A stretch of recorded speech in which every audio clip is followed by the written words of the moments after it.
Greetings, ladies and gentlemen. It's Rock and Roll Spot coming at you with the weekly comic book live stream. And I'll have a few drinks.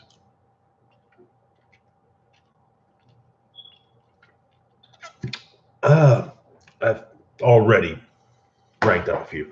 Anyway, let's get started. We got a fairly decent haul this week. 2, 3, 4, 5, 6, 7, 8. Yeah, we got a decent haul. Anyways, I'm also eating my dinner. Yeah, I know. Preparation or some shit. I don't know, whatever.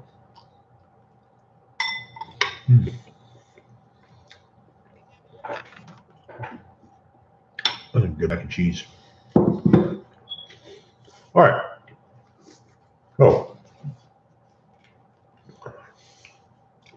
Let's get started with Hunt for Wolverine and the Adamantium Agenda, number 3.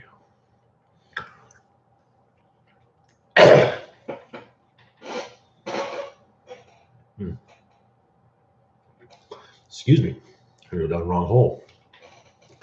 All right, so we start off with the flashback plot. The SHIELD agent, as well as Jessica, Luke, Spider-Man, and Tony Stark are in the ruins of the building, and the radiation is dissipating rather quickly. It's explained that, they're nearly stable. Whatever blew up in the building was probably engineered to dissipate quickly. And Tony agrees. It does appear that way. And but he's also saying, well, before anyone goes in, he give him a few more minutes with Wolverine. So Tony asks, what do you mean you'll do? What do you mean you'll do something for me? And Logan's like, I'll keep your secret.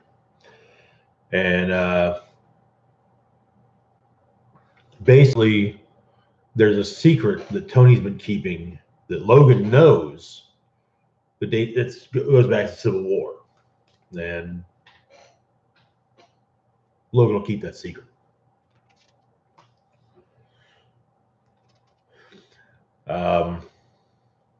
Tony's still, what is a secret? What are you talking about?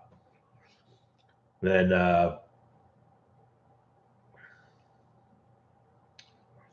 but through Tony talking to Logan through an unmanned Iron Man armor. And then he says, hey, look, I'll cut the external vocal feed so that no one will hear what you have to say. Anyway, cut back to now on the submarine.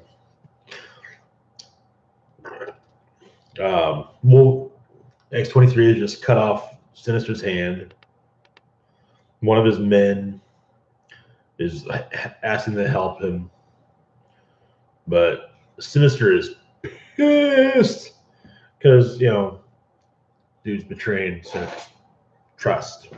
So everybody attacks Sinister. We're like, hey, let's do what we can to make sure that Sinister doesn't blow another fucking hole in the sub. So they web Sinister to a wall. And Jessica Jones just punches him in the face.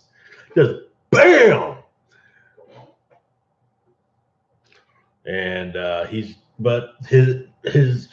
hand he still has is free, so he tries to do the whole energy thing again. And then, but he manages to at least get himself free of the webbing, and he goes after the dude that it's like, you were trying to sell my work to the Avengers. What the hell, dude?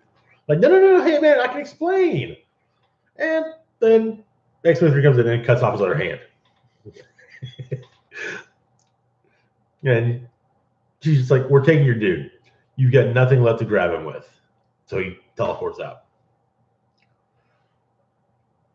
But you're like, okay, we gotta fix this sub problem. And Tony's like, okay, tells Jessica Jones, hey, this guy that you don't let him out of your sight.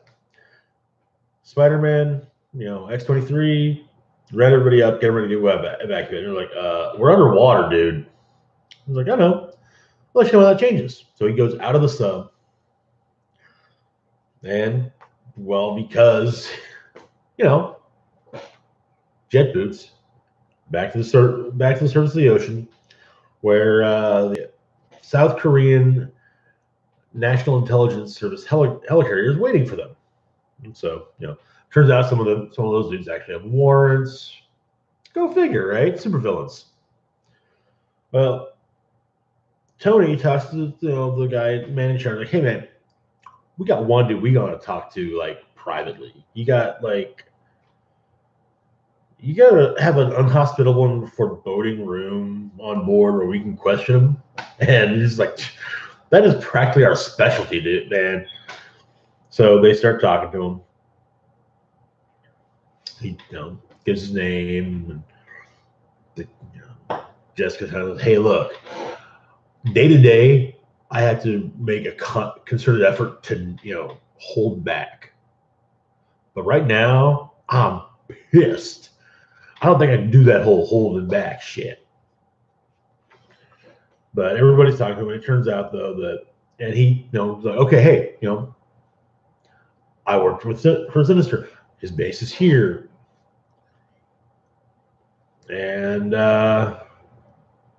he says, as soon as there's this database, DNA, I don't know who all is in it, but he's got a DNA database.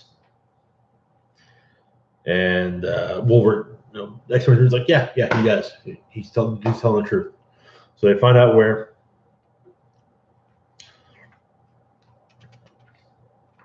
And I swear, Tony Stark and his whole thing with giving everybody armor.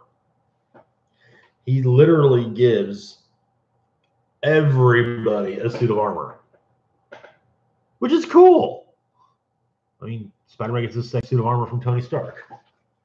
But yeah. But hey, if it allows them to get, it does serve a purpose. It's got stealth tech in it, and they can all get there at the same speed. And not have to worry about, oh yeah, there's like this dude waiting on us. But so they take out the guards and they find the DNA database, and it turns out maybe it's not just a collection of superhero DNA, but everyone's DNA. You, me, your mama, your grandmama, everyone. And that's where the issue ends. So, that I gotta say, I am really, really loving this this series. This is my favorite part of the Hunt for Wolverine. I mean, Weapon Loss is kind of cool. Mystery Magic was all kind of cool. Claws of the Killer's Eye. But this one, oh man, I love this. I love it. Love it, love it, love it. Next up on the list, we got Old Man Logan number 43. And yep, Bullseye's back. So, okay. So Logan went after Mayor Fisk a while back and kind of ran afoul of Bullseye doing so. So they had themselves a fight through New York. And then in the end, it's like, hey, it's like, hey man, leave them alone. We're done. Leave Logan and a reporter chick alone. All right. And Bulls is like, fine, I will. Probably grumbled about it and watched some documentary about serial killers for a while. So the issue opens up the Upper East Side. The reporter is coming home. She sees a sign on her. She sees a sign on her floor saying "this way" and arrows. So she follows the arrows. Like, what the hell? and she is pissed off. Like, I mean, hey, if somebody's gonna, like bust in and like paint shit in my home, I'm gonna be pissed off too. But I mean, it's like, hey, paper, pen and paper, dude. All right. Then she sees on the window written in what I think we're led to believe is blood. Beautiful view you've got here. She's looking at it while calling David, her boyfriend. And it's like, hey, I don't know what you're planning here, but, if you're going to pull shit like this, I guarantee that, it's her ex. Yeah, her ex. Then suddenly, playing card, 2 of hearts, goes through the window and goes through the window. Next morning, in the Bronx, Logan is in the room he's staying in, holding a box. Box of Regenics. Box that holds a vial of Regenics. A little flashback, don't open it, save it for an emergency. Almost a cure. Almost. It fixes the healing factor. But it's like being thrown a lifeline from a sinking ship, So, it relieves damage. And he's, if he takes it too many times, he may die. So, anyway, he doesn't know where he's headed. He's just headed away from here, away from New York. So he checks out. The guy running the place like, man, I hate to see you leave because you're like the best tenant I got. You're the cool. You pay rent on time. You don't give me any trouble. And then, but on the TV began, where's the story? Found dead in her Upper East Side apartment. Police are not releasing further details at this point. So he's like, "Oh, hey, can you turn that up?" Well, the TV, man. I'm trying to hear that. And so, Sarah Dewey, Pulitzer Prize-winning journalist for coverage of the conflict in Afghanistan, got us up with co-wrote Mayor Wilson Fisk's wildly successful biography, The Life and Times of Wilson Fisk. She did. Well, she did. Survived by her 2 children. And so Logan's like, I ain't checking out after all. At least another week. She's like, I don't care, as long as you pay. You got the money, you stay forever. Stay as long as you want, man. And so Logan's, every time I try and get out of this, the life, something happens. It's like keeps me in, It's that Godfather shit, Come on, it's like Godfather, you come on out, they pull me back in. That's a really bad Pacino impression. I'm sorry. So, anyway, Logan goes to check out her place. And then he sees the small break in the window. And so where pops one of his claws out, finds the corner chunk of the playing card. But someone else is there too. And she managed to sneak up on Wolverine. But it's not because his hearing ain't going. No. She's got noise dampeners in the armor. Which she's it's real handy for sneaking up on folks. So she asks, what's Wolverine doing on the crime scene, And he's like, whoa, Logan, I don't go by it. He's like, that ain't an answer, bro. So they talk a bit, and then he goes, hey, why don't we skip that thing where we fight and realize we're on the same side?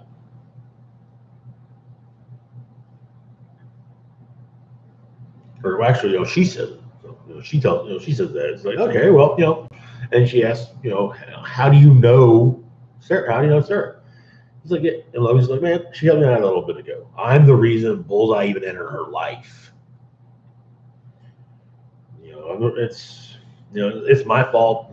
Them kids ain't got a mom anymore. And she's like, no, dude, that ain't why. It's because Bullseye's a psychopath. That's why. Okay. So anyway, she takes off her mask and reveals who she is. And she and her now dead husband, her late husband, used to be FBI agents. Her husband was killed by bullseye to get out a mob informant. She tried to take him down herself, but she'll gotten away. So, I mean, he's still out there. He's still killing folks, and she's going to stop him. And Logan's like, hey, man, girl, you gonna, wear that whole body, that whole armor thing from head to toe, keep your face hidden. And she's like, hey, I wanted you to see I wanted you to be able to see, look at me in the eyes and say, so I'm the real thing, and I'm serious on this. But so okay, well, you got a name at least, and Joy Jones. Like, no, a code name. And I don't need anything like that, except this is Vendetta, right? So I was like, all right, Vendetta. That's your name. So they go and they go after Bullseye's handler. And turns out she took his hand. She took his hand previously. So he's not too happy to see her, though she did not do it in the armor, so he doesn't initially recognize her. Logan's like, hey, I'm pretty good at getting people to talk. So he's like, okay, fine. I haven't seen Bullseye in days. He's not taking my calls. He's not checking in.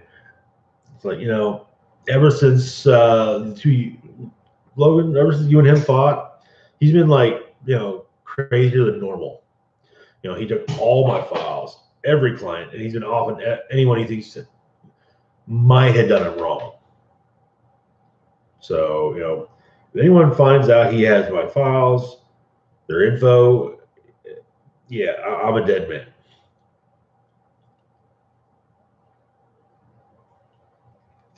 So,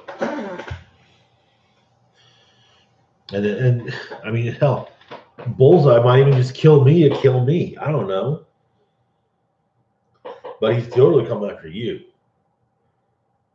As for you, and then he said, looks at them and he's like, as for you, I hope he comes after your ass. And when he does, I hope he makes it. And as he's threatening her,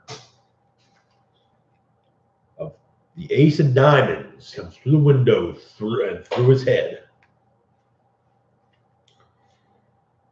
And the phone starts ringing. Another playing card comes through the window. The phone starts ringing. And written on the window across the way is pick up the phone. And he's waving, holding the phone. So, pick up the phone. And it's for Logan. Every time I see you, you're hanging around with some new and young hottie. You're really leaning into that creepy old dude vibe, ain't you? And he's like, so Logan, why'd you kill the writer? I'm like, oh, well, that's on you, man. You brought her into this. And she wrote some really nasty crap about me in that book of hers. And I figured, why not repay slander with a little bit of slaughter? Bullseye's nuts, like super crazy after all. So anyways, Vendetta starts shooting at his ass from across the way. Tosses the ace of spades at her, and it manages to get her armor, one of the plating points, only because Logan pushed her out of the way. But it turns out, anyway, so Bullseye's like, hey man, tell you what, I'll be right over there. Just wait like 20 seconds. 20 seconds, I'll be there. And he hangs up, and Logan's like, he's coming. What? Oh shit, it's a bomb. So, they run out. Building blows up. They go and they check out the. Vendetta goes to the room across the way because she's like, he's there. I'll kill his ass. And Logan's like, he's already gone. Trust me. And he's probably rigged that room too. And What they find is a room full of dead bodies, all killed with playing cards, and written on the wall is "Tag Wolvie, you're it."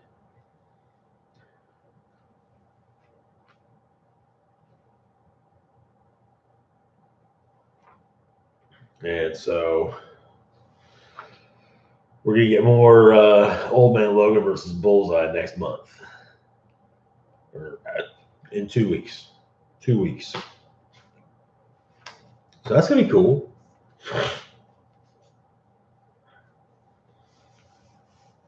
Okay, as much as I get the whole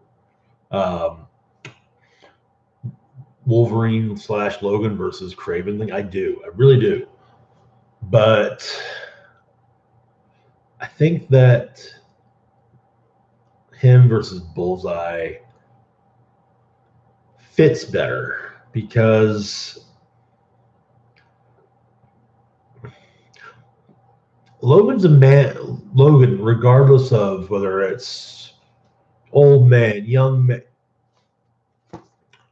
man, whatever, more or less, he has a code of honor, and Bullseye has no honor.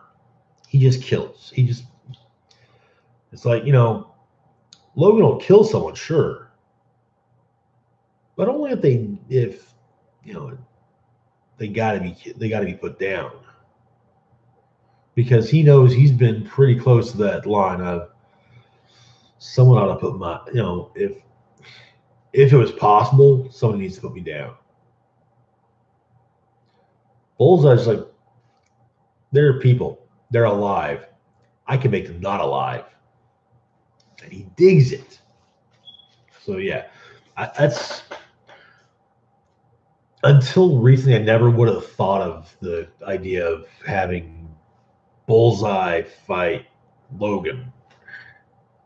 I mean, Bullseye's a Daredevil villain. The assassin who never misses against, the blind dude that can avoid bullets, or that can avoid being hit. So yeah, I kind of like that they've expanded Bullseye's horizons villain-wise over the years.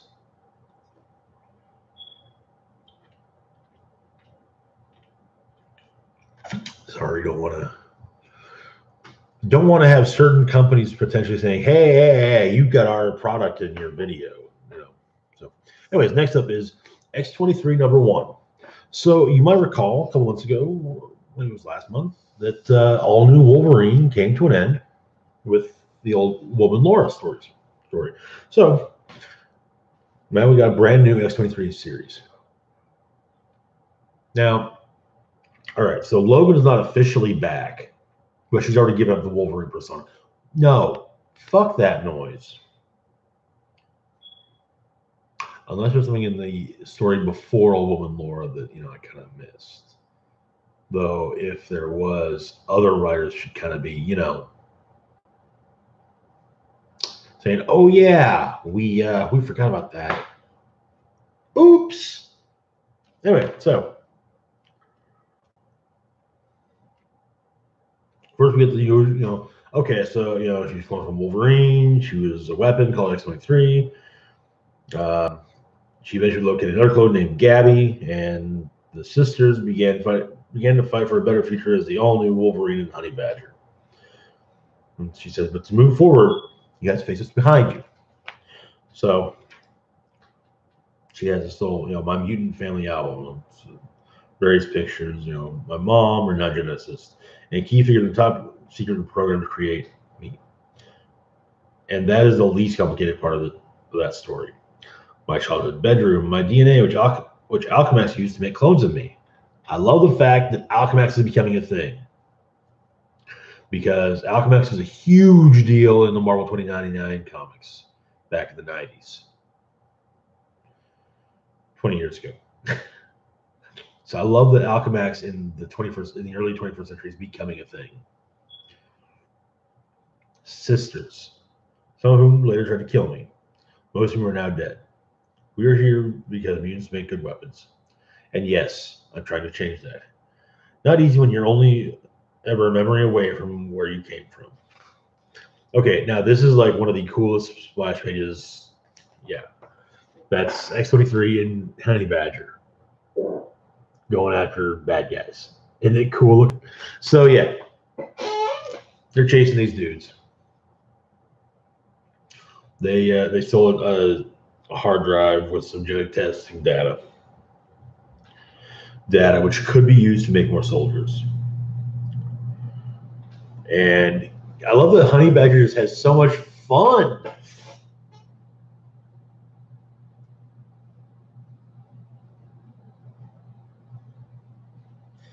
And it's neat that, you know, we're getting a more personable version of X-23. You know, she's like, okay, I can crack the occasional joke. But yeah. So anyway, she lands, fights the dude. But she lands, she gets the hard drive, she puts zip ties on the dude's wrist and, you know, calls up Gabby, and she's Gabby landed at a construction site, and it's like, I took it, you know, we landed like a block away. He landed like a block away from me, and she's like, you know, do you need help? I'm like, no, I'm good. Yeah. Like, and she says, hey, this dude is green. He looks like an angry pistachio. He smells like a Band-Aid. They fight for, you know, so they fight for a bit.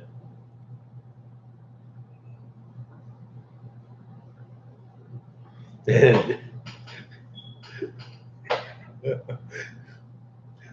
yeah, Gabby's like, Green Dude is grumpy, and, you know, and in a potentially it's potentially a callback to the original Ghostbusters back in '84. She's like, and I think you heard the thing I said about the Band-Aid.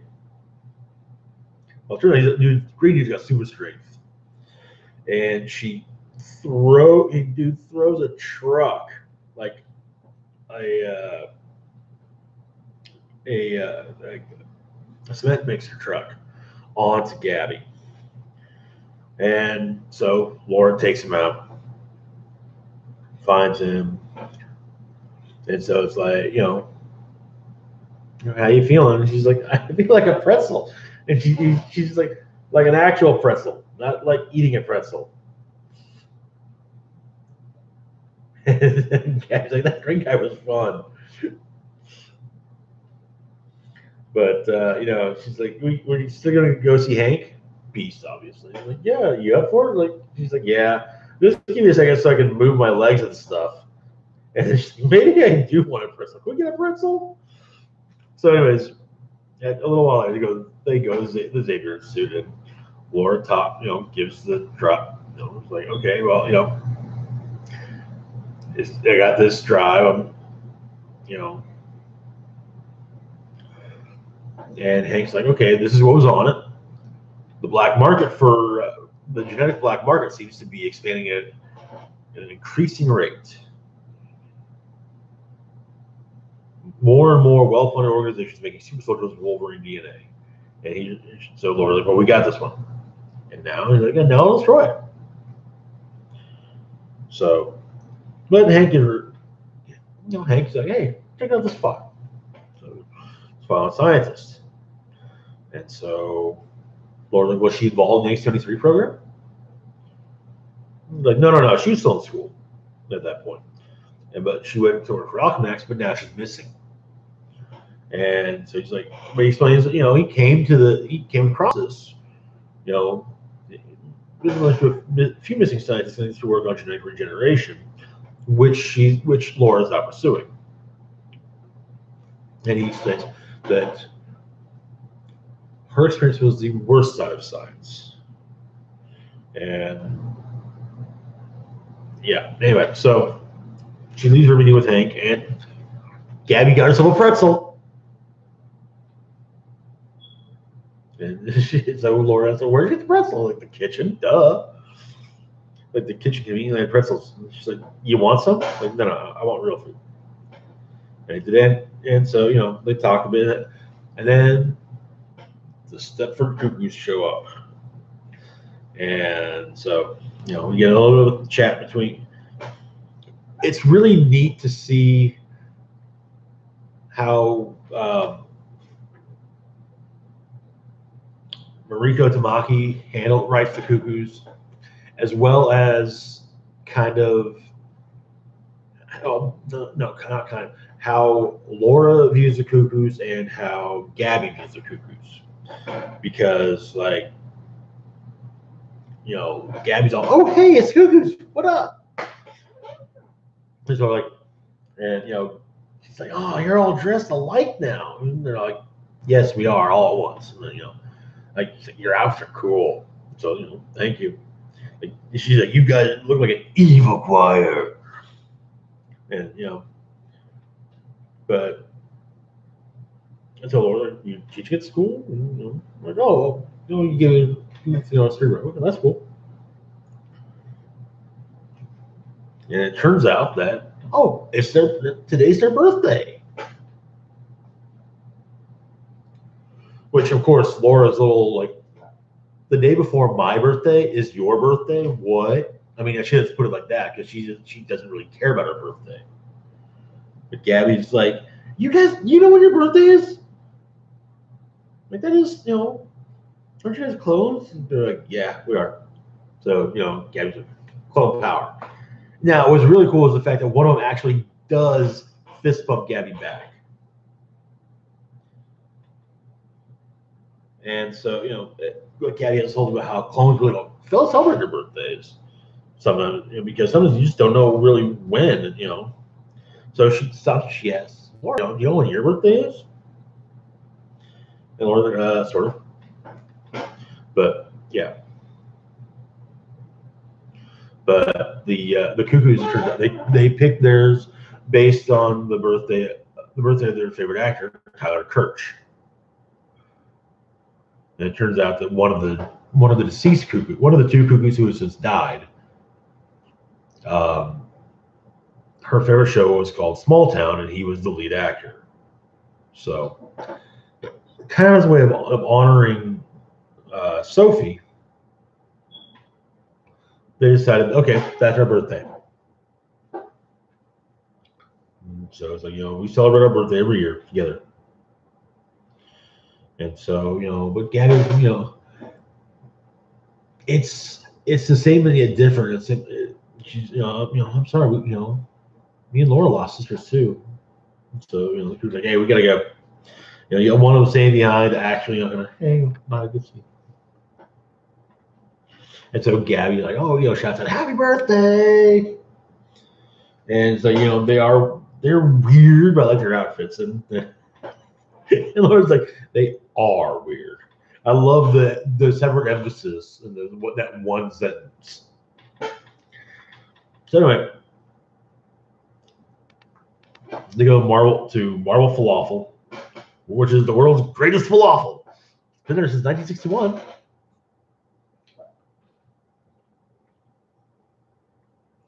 And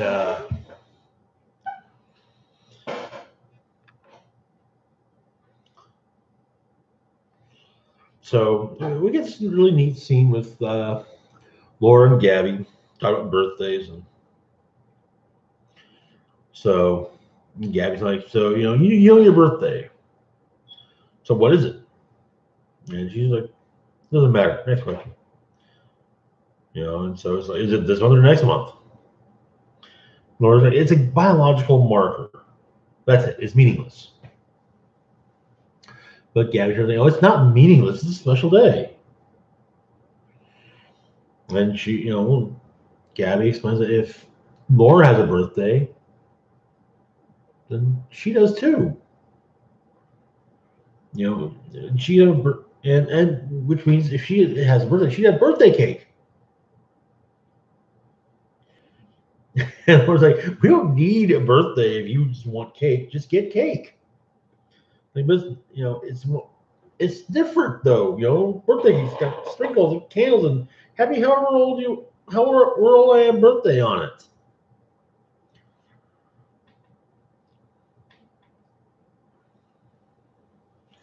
Anyway, they go back home, and Laura explains a little bit about the cuckoos, how Sophie died in an accident of cerebro, and Esme was killed with a pair of metal earrings.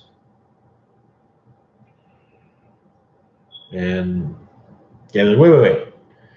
Didn't Esme shoot someone? Like, yeah, she did. And Laura's like, something's going on with the cuckoos. And Gabby was like, hey, that can't be good. And so, okay, what did Hank want? And so, Laura's like, yeah, he give me some information. I'm gonna follow up on it tomorrow. There's a missing scientist. Well, we catch back up with the cuckoos though. Dilapidated condemned dilapidated building. And there's Dr. Marks, the scientist that's missing, working a computer. And now we get the cuckoos actually speaking individually, which feels kind of weird. I just kind of like the 3-in-1, they all speak at once. They all, yeah. But anyway.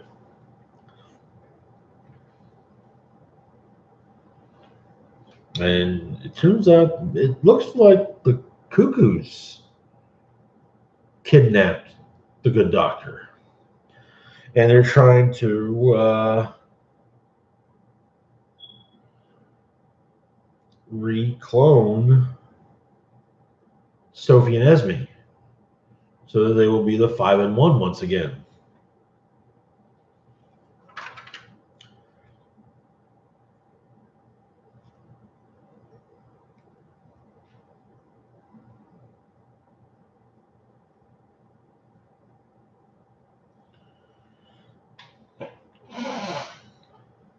But Mindy has some questions about it, and it's like,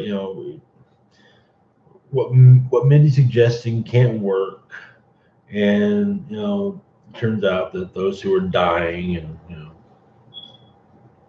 there's not discuss it anymore. Meanwhile, we kind of cut back and forth for a little bit between Laura and Gabby and the cuckoos, and Laura's thinking to herself, what's more human than a birthday? A way to remind yourself you are special by celebrating your mere existence. I'm not unique. I'm so ununique. I share genetic material with an army of killers, most of whom are dead, not unlike the cuckoos. Meanwhile, the cuckoos are, look at them, see them all. And so the three are still alive and leave. And Esme tries to comfort Sophie. So, she had Dr. Marks put together another birthday surprise just for you. A special treat for your last day on Earth.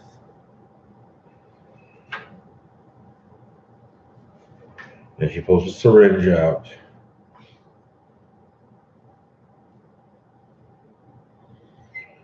Now,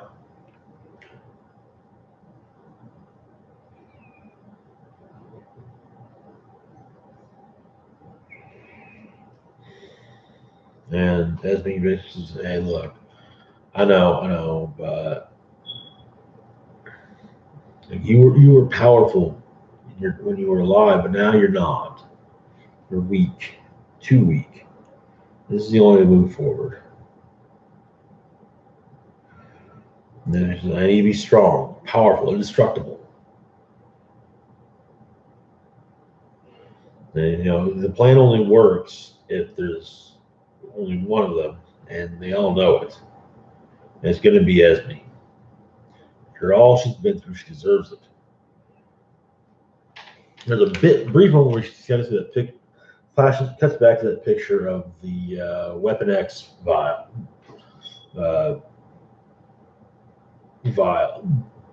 DNA vial, the blood bottle. Yeah. So.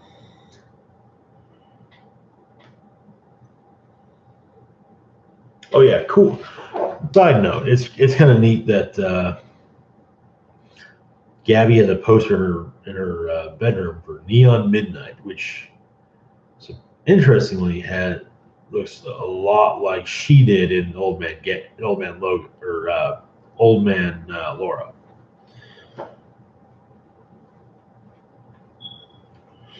So she decides that, but Laura ends up deciding to at least wish herself a happy birthday. And that's where the issue ends. And next up, we're going to have X-23 take on the Cuckoos. Because they're totally not doing anything shady. Not at all. Nothing shady there. No. They didn't kidnap somebody. No. They borrowed her from the world.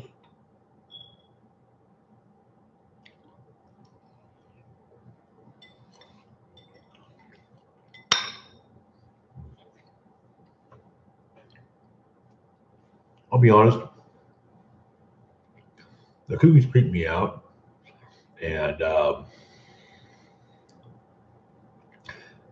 I am, in all honesty, surprised they haven't turned heel with Emma Frost. But I think by the time that Emma Frost went villain again, I think that their relationship with Emma had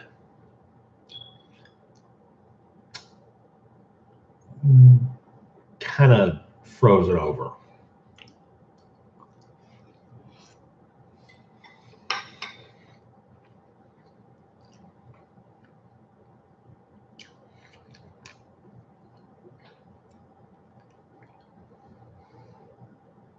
But I also kind of blame the writers on that one.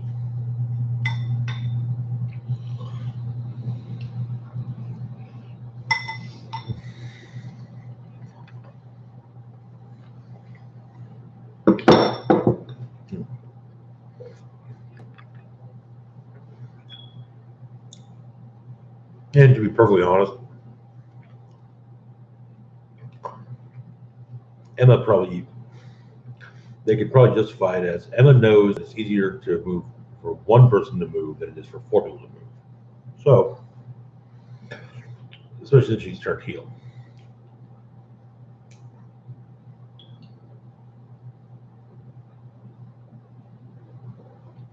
And certain mutant masters of magnetism are totally not trying to kill her. All right, moving on to Domino number 4. Yes, that's Domino making out freaking Shang-Chi. Though it does look like her relationship with Warpath was rather short-lived. Just sad. I like them together. And anyway, we start off with a flashback. Years ago, at Halcyon Electives, the secretive but public facade for a much darker operation entirely. Project Armageddon. It's fun to say things like that. So, focusing on Desmond. He's been brought something by a little girl named Cynthia, because it's his birthday. And Cynthia, her father's someone important, and he probably, it's probably best that maybe Desmond don't open the door. Besides, he can't open the door from his end. Well, Cynthia explains that she's not going to let Desmond have his birthday all alone. She's just not. Besides, she borrowed her dad's security measures, and borrowed Desmond's file to learn that it was his birthday. A bit. So anyway, she baked him something, and she explains that he better eat it and say he liked it, or she swears she'll knock his teeth out. And so he said, "Oh my God, that means it's her birthday." did your father do anything for her? I need to know. I need to prepare. And she's like, uh, he got her a kitten. She apologizes, and Desmond's arm breaks this like 20,000 places at once in a different manner.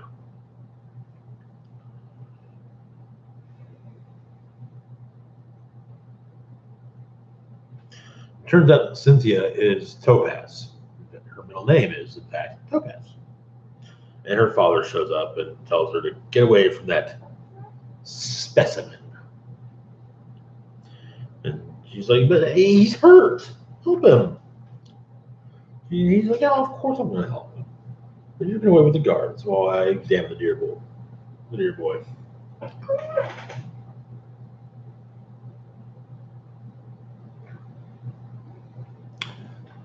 Let's just say that Topaz's father, his idea of helping the mutant, his ideal form, the ideal version to him of helping the mutant would probably be putting a bullet in its head. He fixes Desmond's arm in the most painful way possible.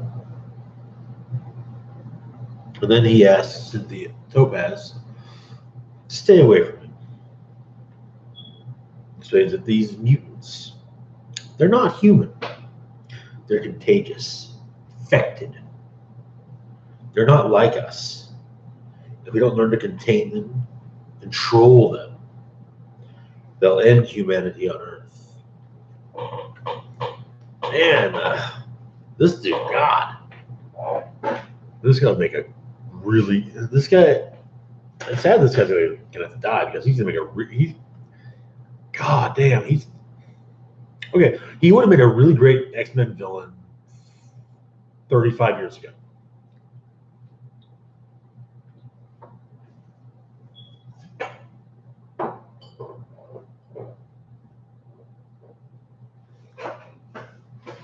Like seriously, hell, even 25 years ago, he made a good X-Men villain. So we cut now on the Painted Lady. Diamondback and Outlaw are having breakfast. And Outlaw is not pleased with the ribeye she ordered. She ordered one that was still mooing. And she gets a sorry piece of shoe leather. And she's like, what kind of kitchen has this boat got? Diamond, I said, canned hollandaise, honestly. Is this bologna in my eggs Benedict?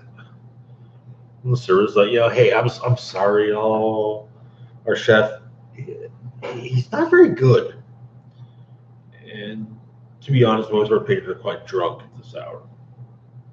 And it's all good. Just take it away. So Outlaw's like, we were becoming a posse. Which apparently Diamondback loves it when Outlaw calls him that. It suits them. Plus, it's better than Domino's Daredolls.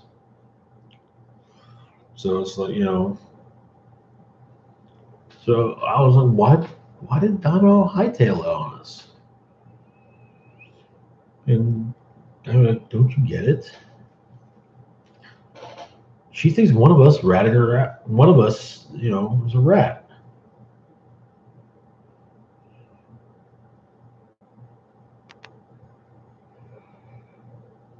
And I was like, well, I'm going to go find out who screwed us. Then go to Hong Kong. Give Domino a massive hug and prove to her that we love her forever and would never hurt her like that. Never. And then bust her dang crazy fool head open for hurting Outlaw's tender feelings. And she asked the server, who's the personal server, whoever owns the boat, I guess, for her finest chaps. I'm So I just the idea, my finest chaps. So, God. Oh my God, this page. Oh, y'all gotta see it. Okay, I can see this as like a 70s Domino cover. Like if Domino was done as a martial arts book, I can totally see that as a cover.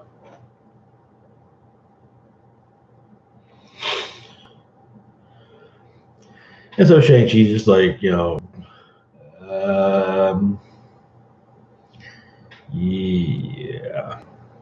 And she's still drooling over Shang-Chi.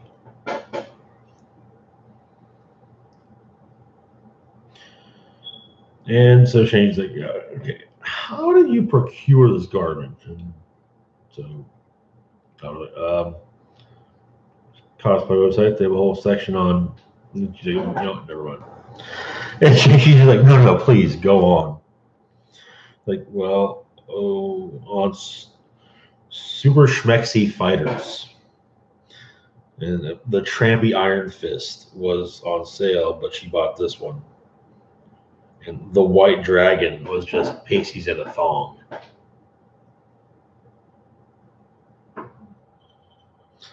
And Shane's like, do you not consider that these clothes might have meaning to me? And it's like, hey, look, I'm sorry, I just, this is all. Help me, Shang-Chi. You're my only hope. So they talk. She said, you can do anything. She's like, I have one that makes me special. One thing that makes this face and this life worth it. And now some freakish hellhound named Topaz taught it to train me. Without it, I don't know who I am.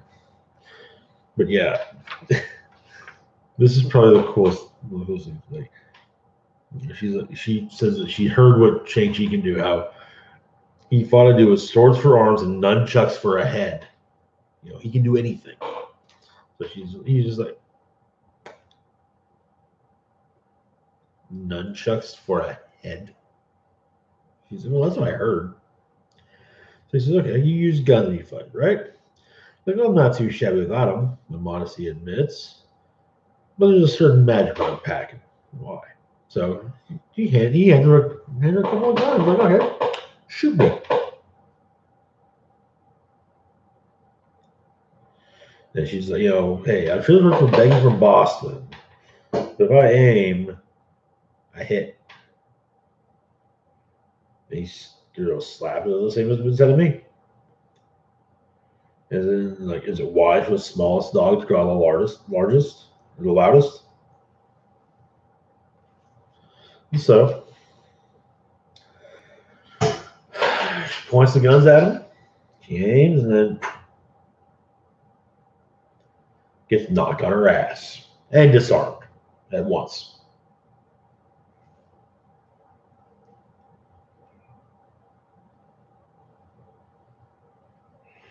So, then we cut back to Diamondback and Outlaw waiting in a chimichanga truck for, of course, our favorite regenerating degenerate, the Merc with the mouth himself, Deadpool. Explaining that there are two things that Deadpool loves: it's Tex-Mex and boobs. Of course, Deadpool says, "Hey, here's that. He likes a lot of snacks and sexy bits. He's a well-rounded person." So, and that, Outlaw briefly explains the plan, and so Deadpool's like, okay, where are we going? Are we going now? He's like, whoa, hey, you can't go. Because the whole thing is that, Topaz's power is messing with other powers. And, I was like, if she takes your healing factor, the cancer, it'd kill you dead. Screaming, probably. And it's like, right, good, great. So we going now? Then Diamondback steps in, like, hey, you guys set this one out, man. But we're gonna mess her up good. And I get a little misty out here. The Outlaw's like, I'll dedicate bashing her head into you, DP.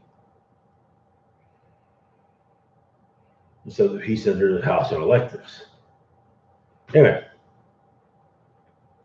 so we got back to Hong Kong, and we get this whole sparring session between Domino and Shang-Chi. And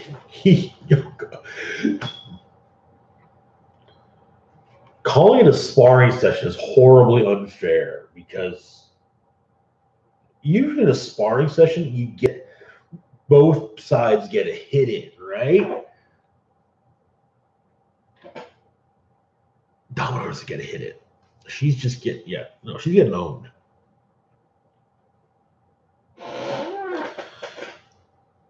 And she's still drooling over him.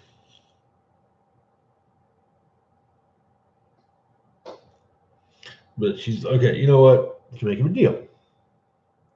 If she gets a smack in, we take a break.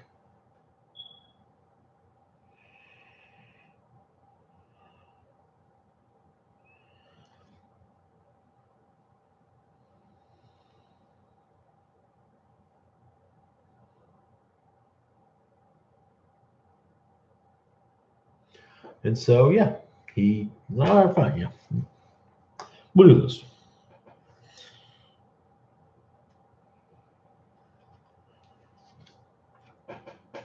And she gets him when he blinks. And so he's like, hey. Okay, fine, break it is. So she's like, all right, we're going dancing.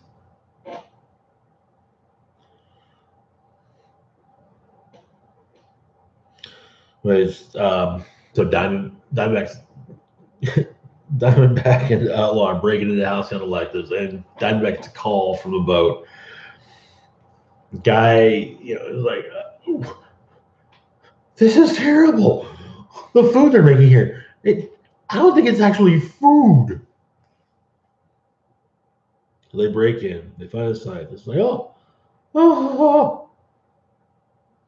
Guess I gotta make you tea, but I don't remember how. You should probably go. Dr. Rossini.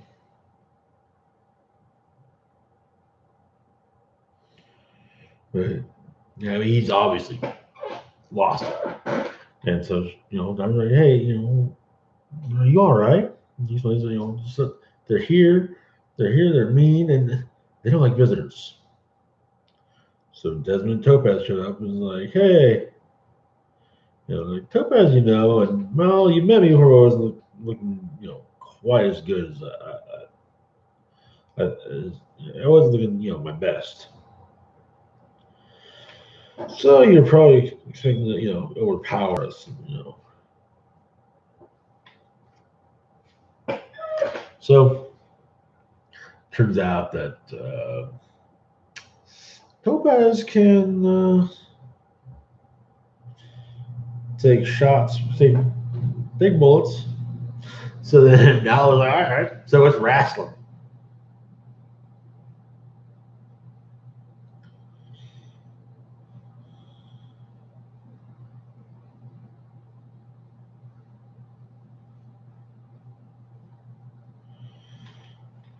And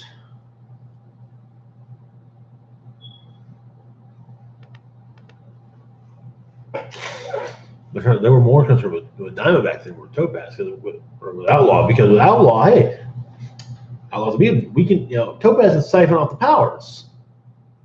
You, however, have no powers. We have to worry about skill.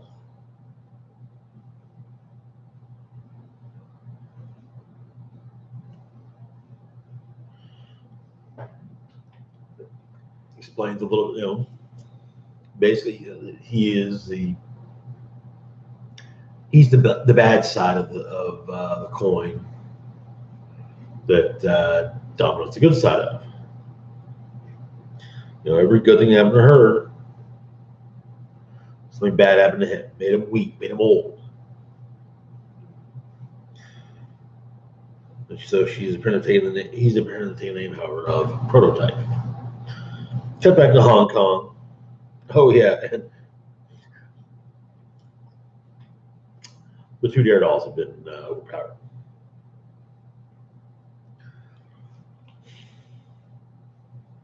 Shang-Chi and Domino go dancing, and she kisses him, and then he gets called out by a bunch of bad guys, including a guy with frickin' swords for hands. It might be.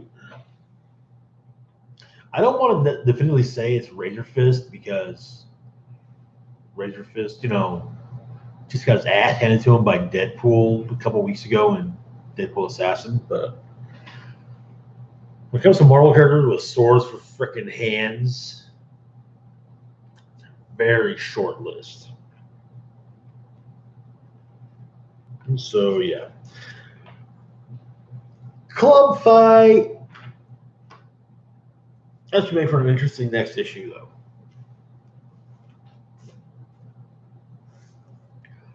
So, anyways, moving on to I'm gonna have some more dinner, some more food, because you know, hungry. Whoa.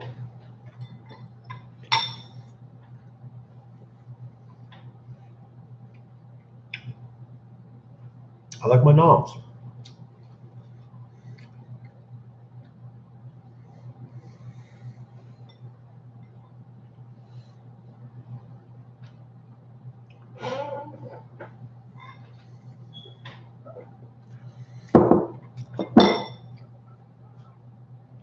Especially my Star Wars shaped macaroni noms.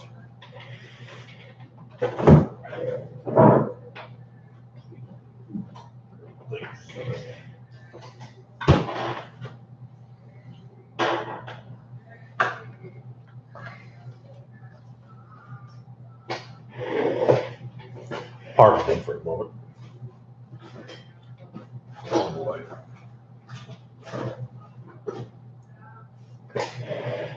My roommate's singing. I mean, he's not a bad singer. He's a good singer. It's just that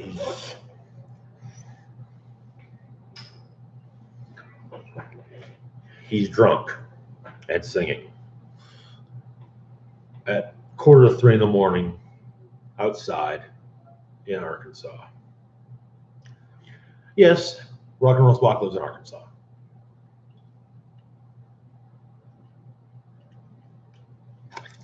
For those who are unaware. No, let's be honest. I think everyone who watches, who actually views these videos, knows I'm from Arkansas. So, anyway, moving on to Deadpool Assassin numero 3. Yeah. So, anyway,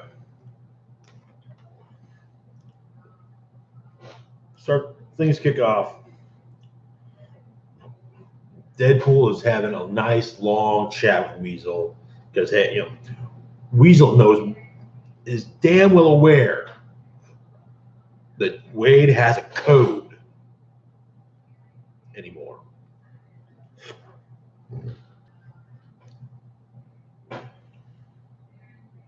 And you know, he's like, hey, look, I screwed up. I'm sorry.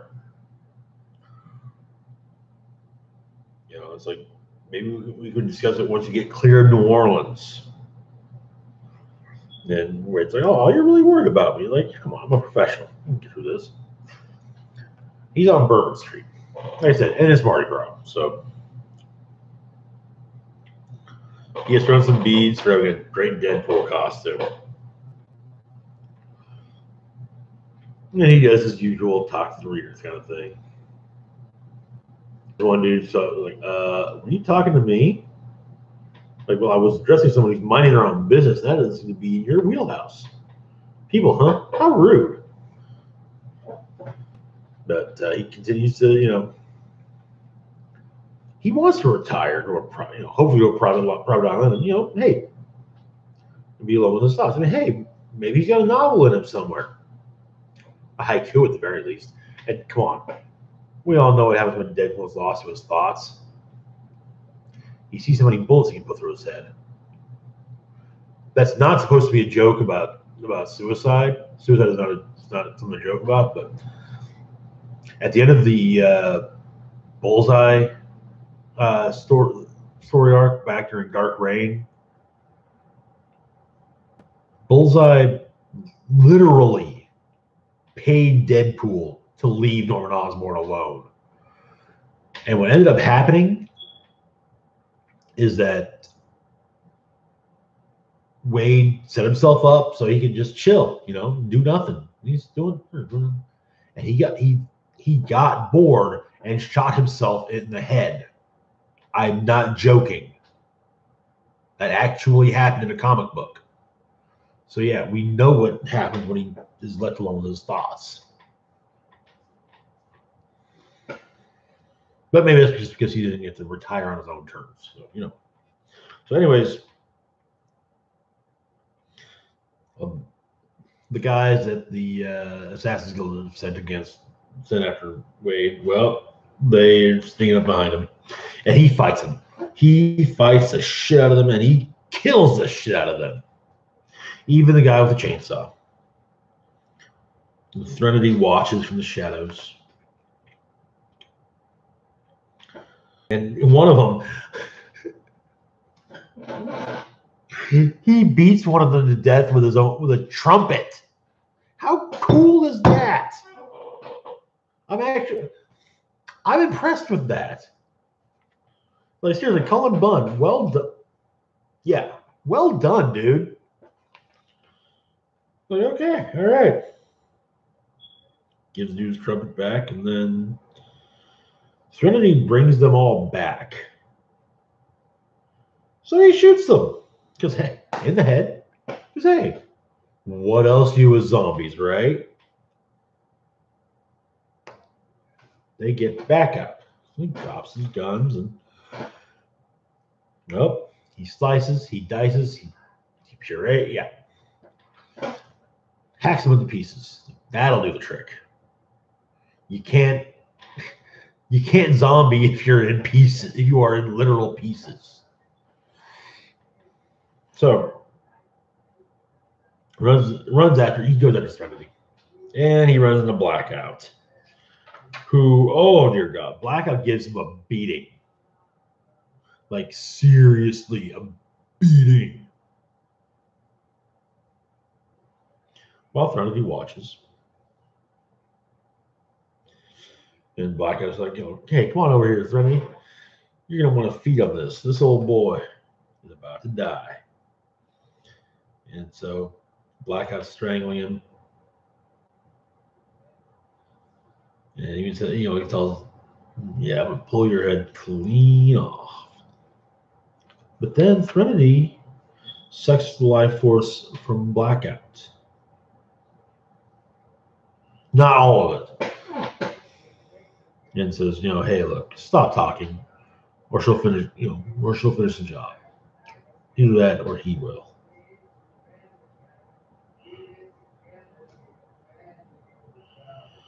And she explains that she is repaying. She's letting him live, repaying him for the life that he gave her. But that's it. After this, she owes him nothing.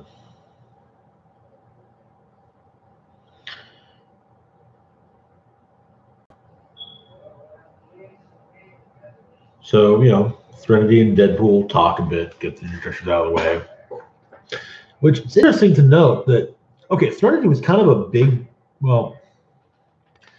Threnody they tried to make Threnody a big deal back in the 90s during the Legacy Virus story arc, which lasted a good few years. So, but it just, she never stuck, she worked pretty well as being Nate Gray's girlfriend, but that's it. And to be perfectly honest, I'd like to see her go back to Nate I'm not sure if Nate Gray's still even kicking or not. Wikipedia ho!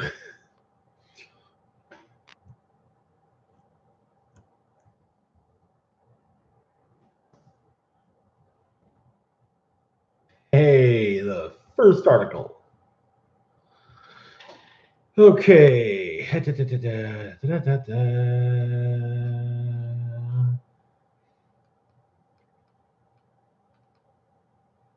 Okay.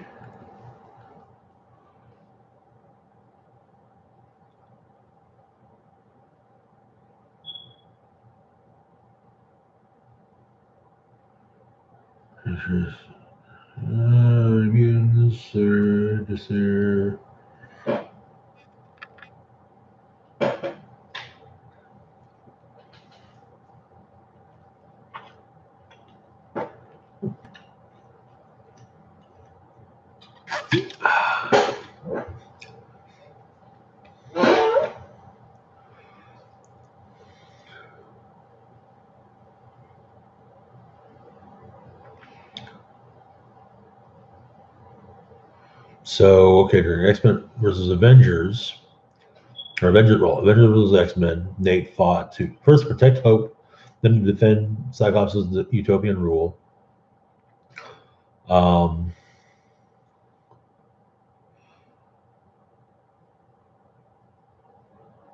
That lineup of New Mutants came to a disastrous end after when Cyclops got trapped due to the Phoenix Force.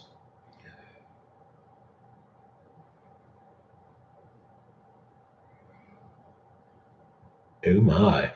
So Nate and Moonstar started a thing.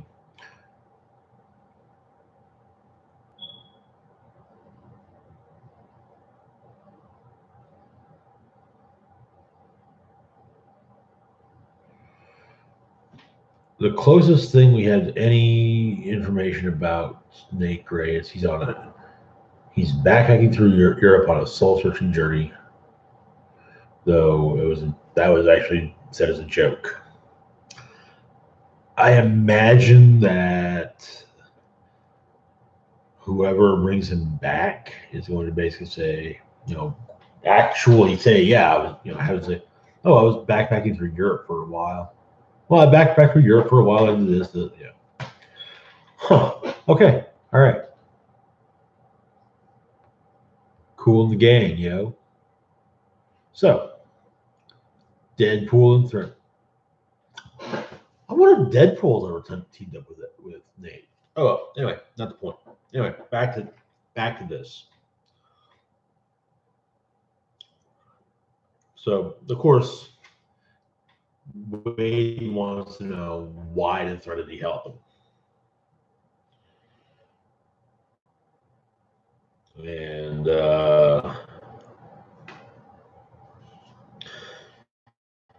she didn't think anybody could stand for the Assassin's Guild, and then, well, Wade did. So I thought maybe the two of them could help each other. Oh, I'm gonna say I love Matt Bailey. Mark Bailey's artwork. I mean, on Deadpool. Is that not just the cool? It's perfect. Mark Bailey. If you ever watch this, please hear me and just start and somehow start drawing Deadpool. You do him perfect. Now, admittedly, yeah, the guy kind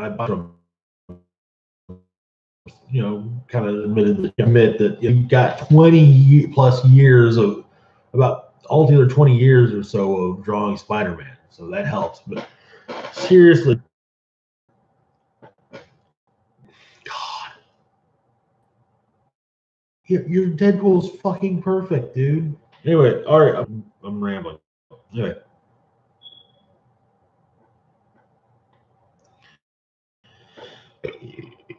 Oh, excuse me.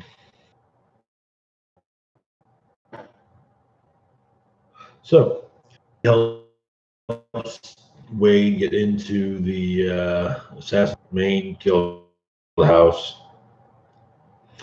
Belladonna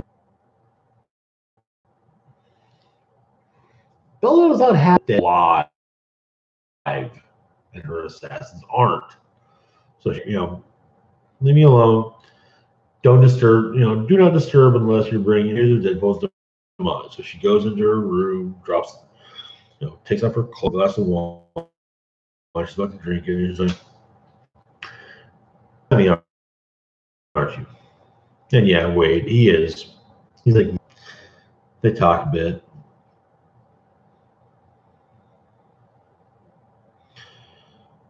And he's, I wouldn't drink that if I were you. I peed in the wine. And he's like, I thought it'd be funny at first, but I realized it's beneath me.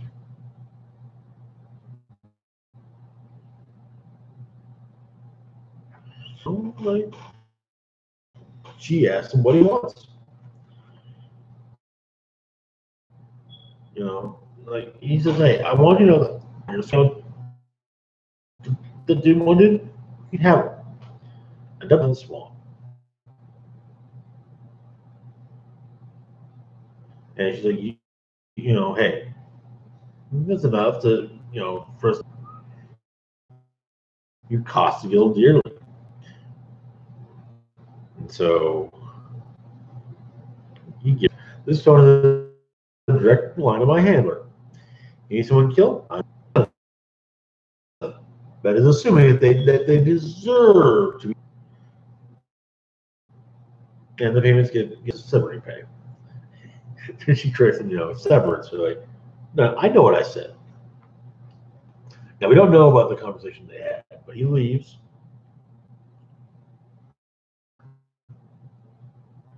And he's like, yeah, I know. Her too. These assassins want nothing to do with you.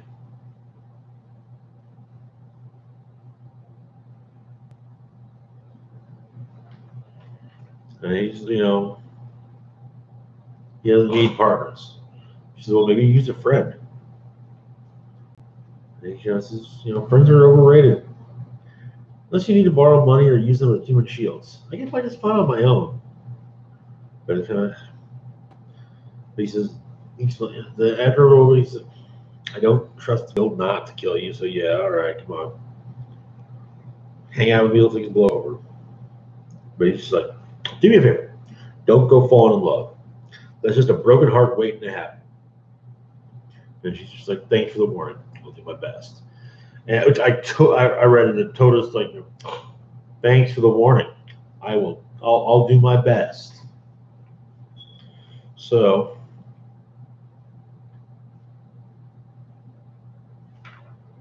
I'm not sure what's going to happen. Judging by the cover of next week's issue, I got no idea what's going on. Zombies, maybe?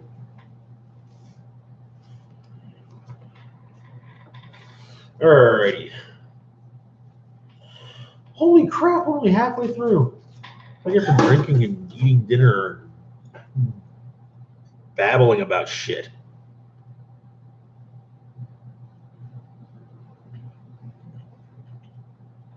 Sorry. Anyway, all right. So, moving on to X-Men Blue number 31.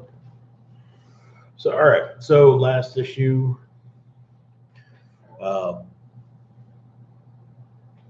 Dakin kind of dropped the bomb that it seems like Magneto is cleaning house. And he just wants the X-Men out of the way while he does it. So, we start off way back in the events of X-Men Prime when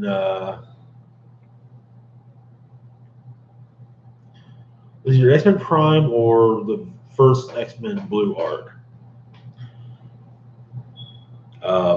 Jean and Magneto meet in a junkyard, and Magneto is taking over someone and say, "Hey, look, read my mind. Tell me I'm wrong. I give you permission to read my mind. Go for it. I got the helmet off. You can read my mind." So she does, and there's some, she sees Max Eisenhardt, the the child of the Holocaust, talks to him a bit, basically talking to his memories. And he understands how this all, and parts of his memory understand how it all works. He has to face face one of his demons, the SS officer in charge of Auschwitz when he was there. And it does have effects on the outside world. And it even makes Jean bleed from her eyes a little bit. And she's, but she says, okay, all right, we'll try it your way, at least she will.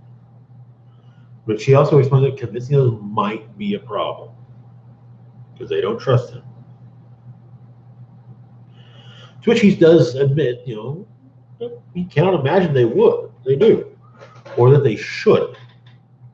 Right, now, Golden Gate Park. Alex, obviously before he goes to New York to try to just jump back into being a superhero again, meets Lorna. They talk a bit. He's still just he's still wringing his hands about what he did. And he ends it with, he figures the idea that's coming after him. Maybe it's what he deserves. But Lorna's like, hey, look, I don't know what my father's planning. But well, you really don't know. I'm guessing he knows you weren't in total control of your senses. He's going to focus his efforts on those who were. So he goes to the Manhattan Hellfire Club building. He fucks shit up there looking for Emma Frost. The X-Men show up, like, it's a mess. It's a motherfucking mess. And yeah, dead bodies.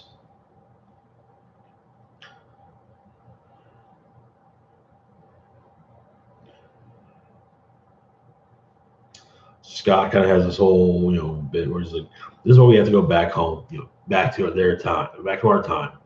Because he only gets worse and worse. We have to be there to stop him. But Jean's, hey, we got to stop him here too, So we signed on in the first place, so we could be here when he snapped. For all we know, that professor wanted us to remain in this timeline for this very reason. But, Scott's like, weird, right? When we go back, we're not going to be able to remember what we've seen here.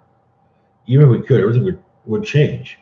Because there's no way we'd let Magneto survive the next time we encountered him.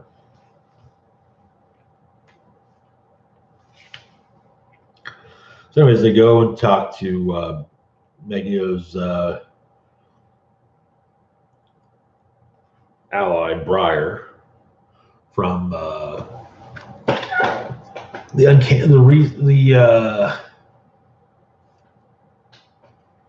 Terrigen Cloud Uncanny X-Men days.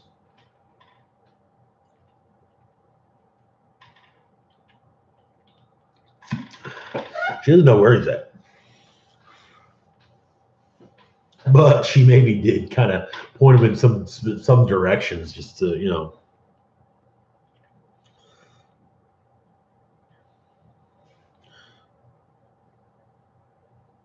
just so that he would cause a big, sexy cataclysm in a locale of her choosing.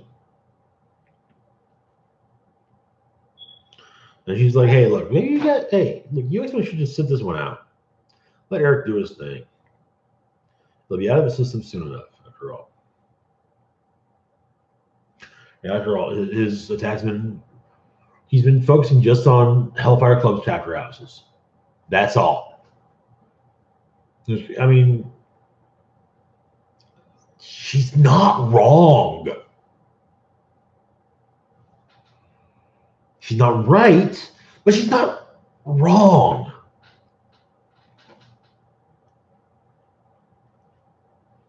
And she explains that their brand of kink and evil never did much for her. It was all a little tame. Which, has me very curious about Briar. But that's another thing. That's another topic for another day, if ever.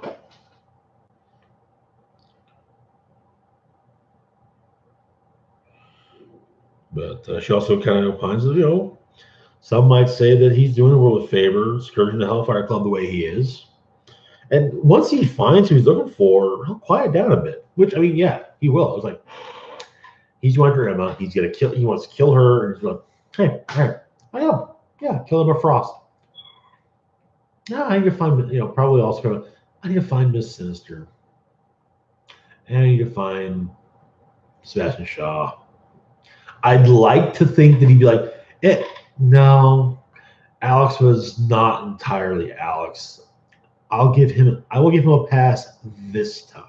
If it ever happens again, I'm gonna fucking crush his skull where he stands, though. So anyway, we cut to Paris.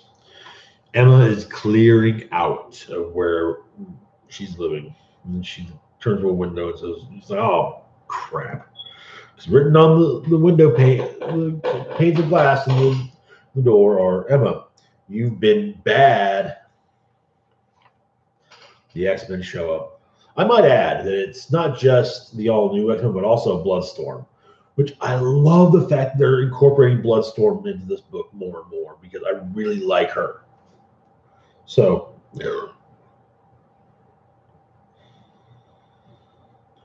and kind of the whole, we weren't here for the whole mother, they weren't there for the mother vibe thing, but Bloodline, most of us weren't, and kind of just laying it out. Hey, when that went off, there were mutants who tried to kill Eric, who tried to kill Magneto, and the only way he could, and to defend himself, he had to kill them. He had to kill mutants. And that, now, to some very amateur psychoanalysis, it's Magneto working out his, he's projecting his anger at himself onto others. Possibly also projecting some grief. I couldn't protect my parents, or I couldn't protect my wife and daughter. Like, I couldn't protect these children. But I think it's more just he's projecting the anger of having killed mutants. There's actually some really cool moments here between young Scott and Emma.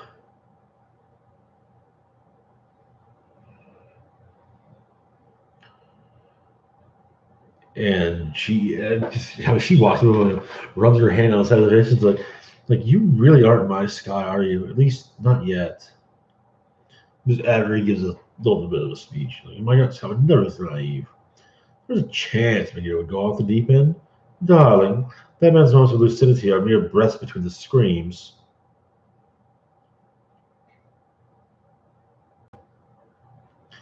And then Iceman kind of,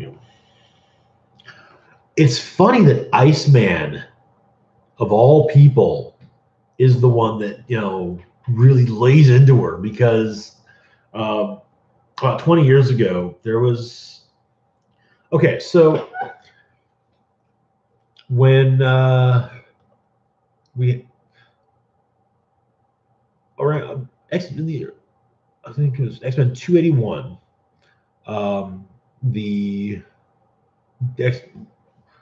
what was then the X-Men Gold Team,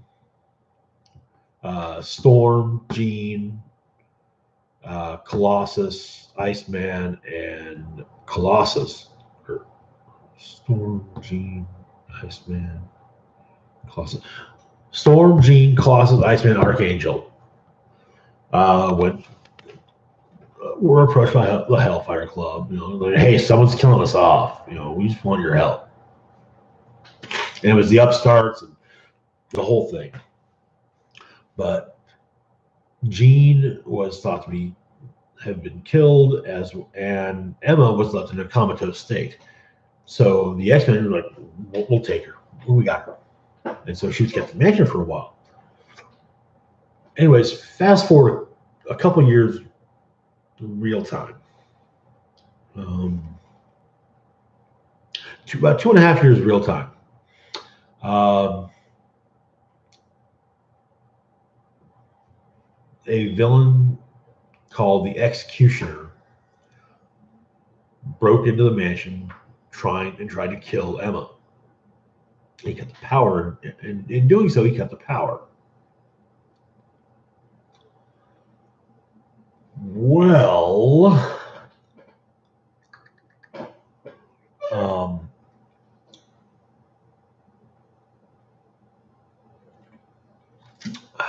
in doing so, he kind of awakened her psyche, and she took over the psyche of Iceman. And she did things with his powers that he never even remotely thought he was capable of doing. And in fact, after the X-Men number 50, when Post kidnapped him and Cyclops and a couple others, and in fact punched out a giant chunk of Iceman's chest, he went to Emma like, hey, I'm missing a huge chunk of my chest, and I'm scared that if I turn back into a human form, I'm going to die. You were able to do something with my powers that I couldn't. Help me. And this is at a point when she was not just an ally of the X-Men, but teaching the next generation of X-Men. And it turned out that, all he had to do was turn back, revert to his human form, and he would literally be fine. Like, there's a massive hole in his costume. That's it.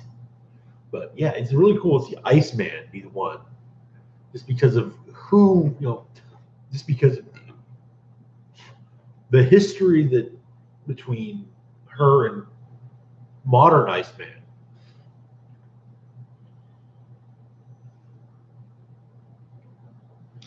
And she basically told them, hey, I don't need or want your help. It's been nice catching up, though. And I can totally handle Magneto. And then Warren kind of looks out the window and is like, yeah, I hope you're right, because he's here. And this is how the issue ends.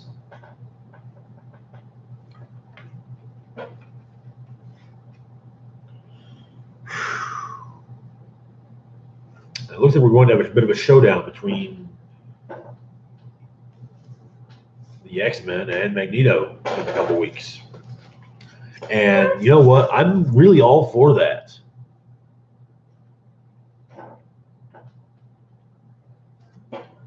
I'm all for the X-Men and Magneto having a showdown. It's necessary.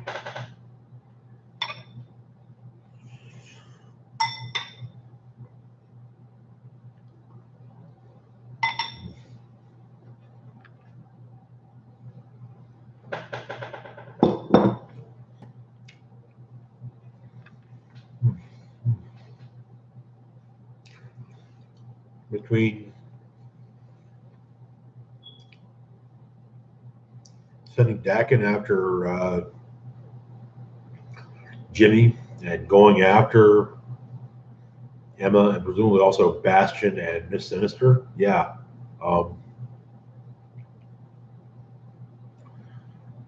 If he's going to try and honor his friend's dream, that's not how you do it.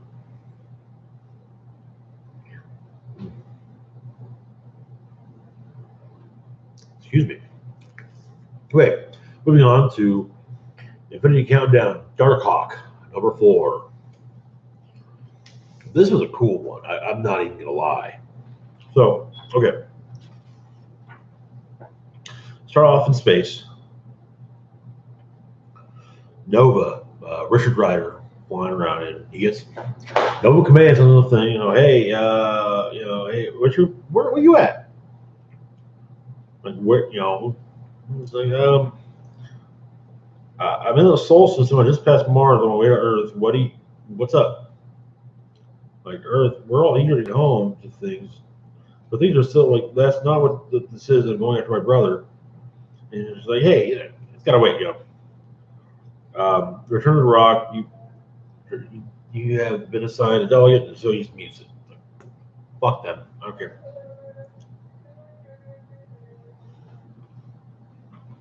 They just the Nova Corps gonna have to get above that for a bit because Robbie, or Talinar, as he calls himself now, is still alive, and this is his chance to stop the Raptor cult that has brainwashed him and all that. I mean, the man's trying to save his little brother. How can you not respect that?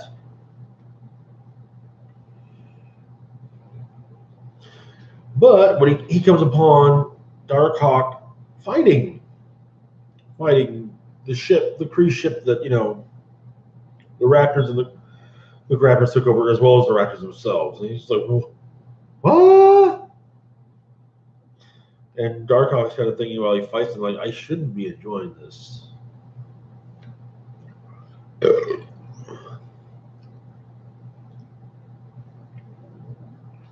he's just like, cybernetic or not, everything points to the Talons being sentient creatures.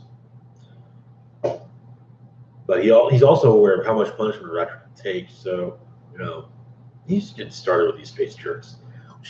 Yeah.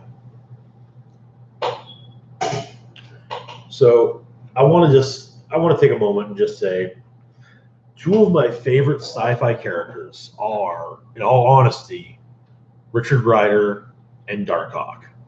Just because they're so... I love the idea of a normal human being being just tossed out into space. Like, have fun. Now, I know you're saying, well, how come Star-Lord isn't? Like, that's different. I mean, he was raised in... Okay, the Star-Lord that most people know was raised in space. So he's not as human as, a guy in his late 20s is, emotionally speaking. Yes, he plays it. That's the way he's portrayed in the movies. And I don't think honestly, I don't know how long comic Peter Quill has spent in space, but I don't think it's as long as movie Peter Quill. Anyway, so of course, Starhawk comes out and he goes after Darkhawk, and they fight a bit. Like, you think you can stop us, bitch? Come on. I mean, this is just proof that humanity. You are just proof that humanity cannot be allowed to survive. That's all. So they fight it out, and then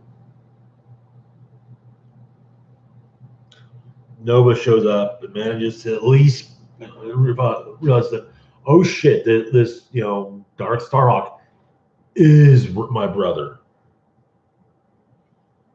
He's like, and Robbie's just like, fuck off, bro. I'm not that. That's not me anymore. Of course, Darkhawk's whole thing is, now you want to help. Shit.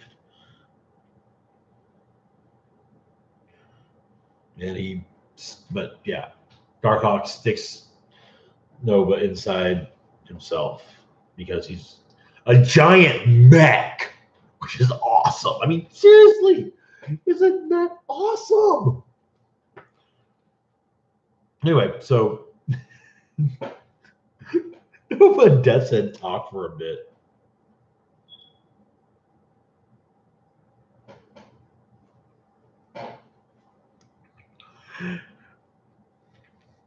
And then Nova does his best chest burster and bursts through Darkhawk's chest. Though it actually does damage Darkhawk.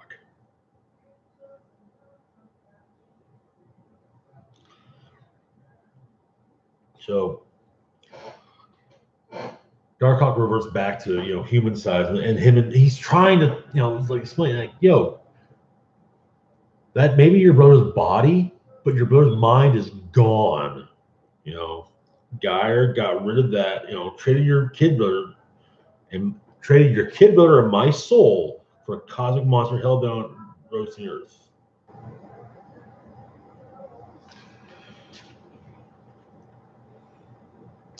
So yeah, Darkhawk and Nova fight off the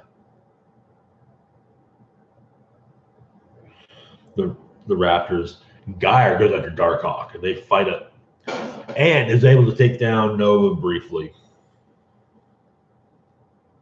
And he even tells them, like, hey, once we're done with Earth, we're going to the Nova Corps.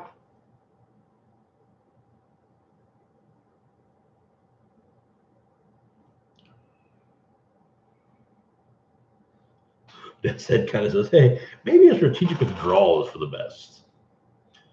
And the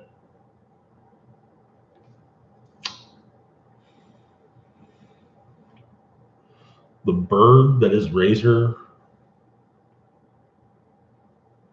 he fights Geyer for a bit. And, well, because he's a bird, Geyer comes pretty close to taking him down. Then Darkhawk's like, hey, man, you want a new Age of Raptors? Here it is. And he just fucks them up. Then Dark Starhawk has a moment and pops up and is like, hey, get out of the way. Tells Richard, nobody get out of the way. And,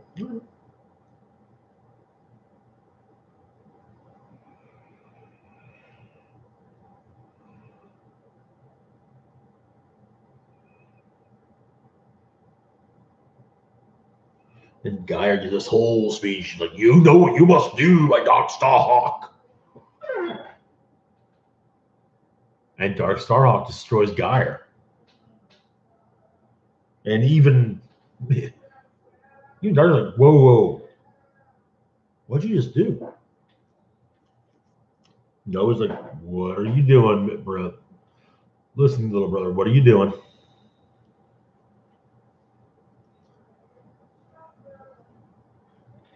And he explains that with each passing second, he observes more clearly through the eyes of the universe.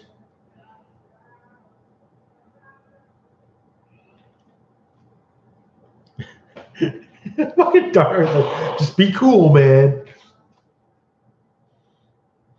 He's just like, a newfound cosmic awareness. That's what informs him to execute Geyer, and he now sees countless sentient beings in need of correction. In this way, Geyer was right about the cosmos needing to be cleansed. His mistake was in thinking he would be the one to do it.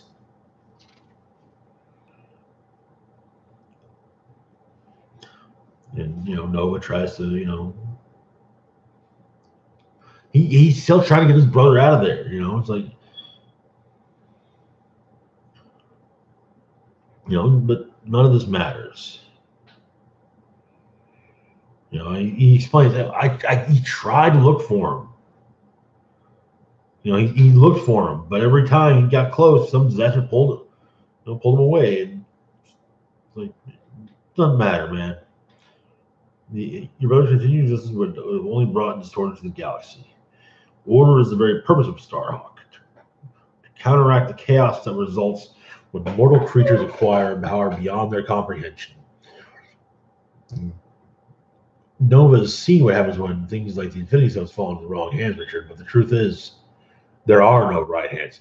That is so true. Nobody is the right person to have an Infinity Stone. I don't give a damn. Maybe. Okay, you know what? I take that back. Maybe Captain America is the right person to have an Infinity right hands. But there ain't 6 Captain America. There's one. There was a cruelty within Geyer that made him an anathema to great purpose. He was flawed, but his perfect tools, the Raptors, will be Darkstar's claws. Through them, he shall squeeze the sickness out of reality, all realities.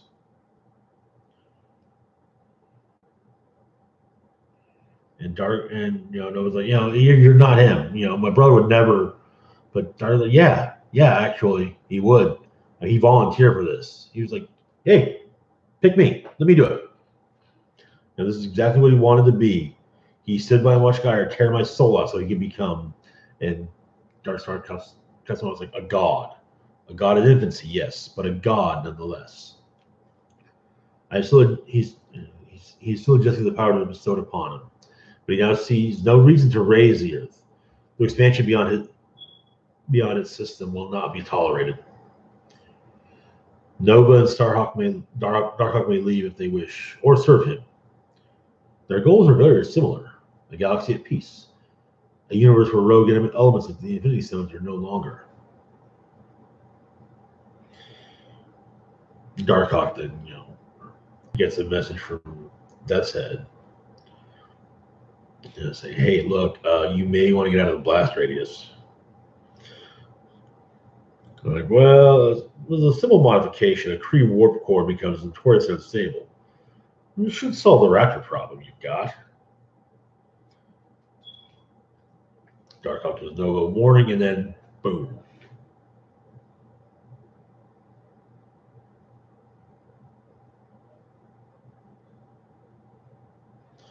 Of course, Nova and Darkhawk have different goals when it comes to Robbie Ryder.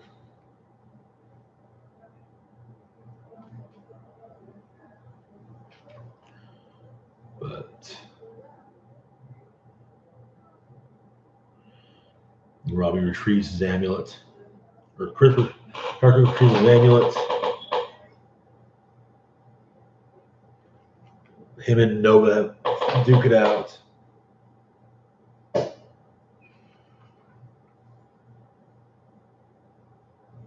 And then Robbie disappears. And Nova tells Darkhawk to go back to Earth and stay there.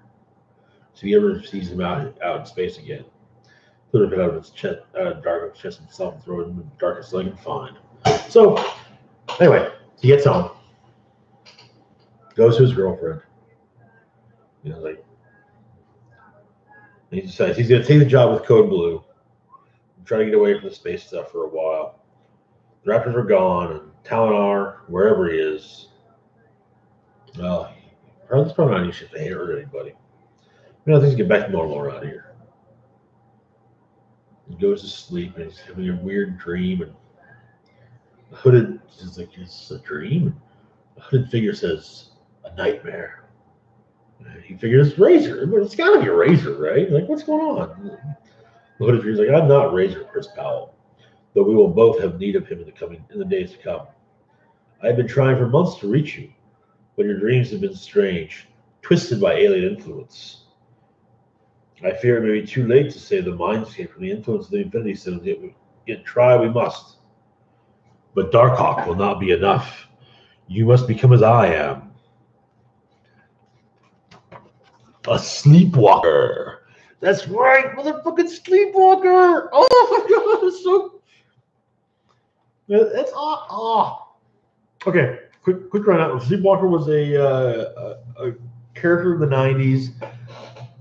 It was a really neat idea. Just sadly, the book didn't last for long. You had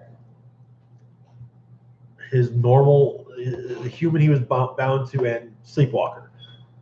When human dude was asleep, Sleepwalker could interact with the real world.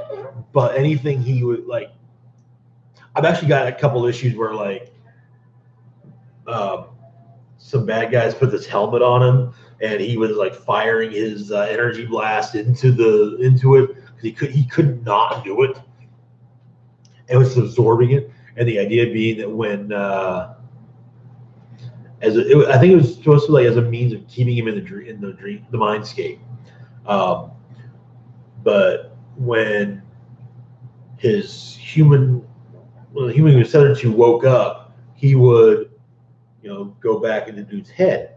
But the helmet would stick around, and all that energy was building up between, the headpiece and his eyes, would just blow dude's head up completely. It didn't, because there was still a few issues after that. So, yeah.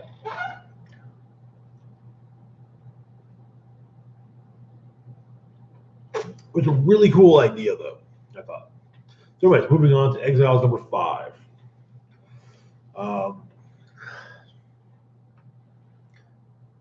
I'm going to say this going in. I think I've really just been reading this Exile series out of obligation. I liked a lot of the previous Exiles books because they were fun. This just isn't fun. So anyway, they discover the truth of the Time Eater.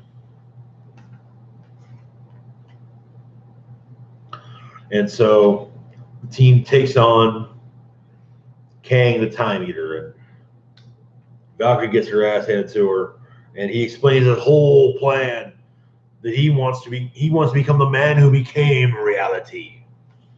And little Wolvie's just like, that sounds really lonely. Which, dude, it does. I mean, that's like the number one reason I would hate to live forever. It'll be lonely,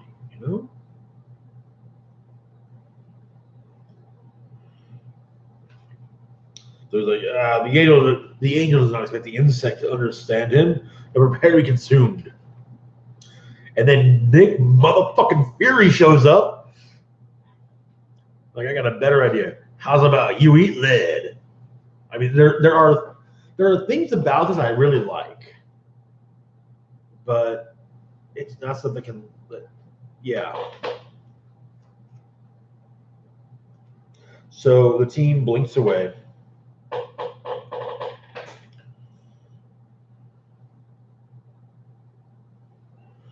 Valkyrie's just like, yeah, don't.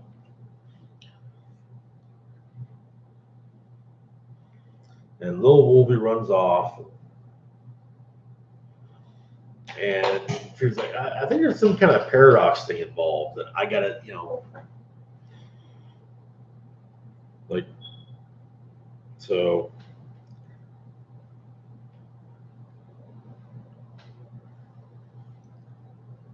But, so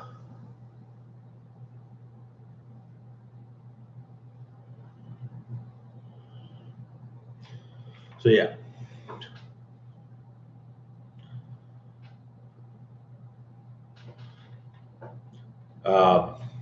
Iron Lad Valkyrie and Iron Lad take on Time Eater and die in the process.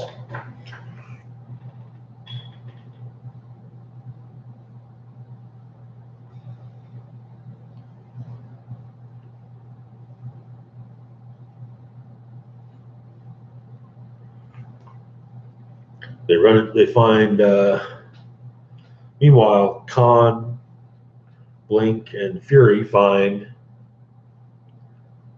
Mr. Creed. Yes, the Age of Apocalypse Sabretooth. And of course, turns out Sabretooth killed Khan's family in her reality. Not Age of Apocalypse Sabretooth, but Sabretooth. So, yeah. Alternate reality. Screwy.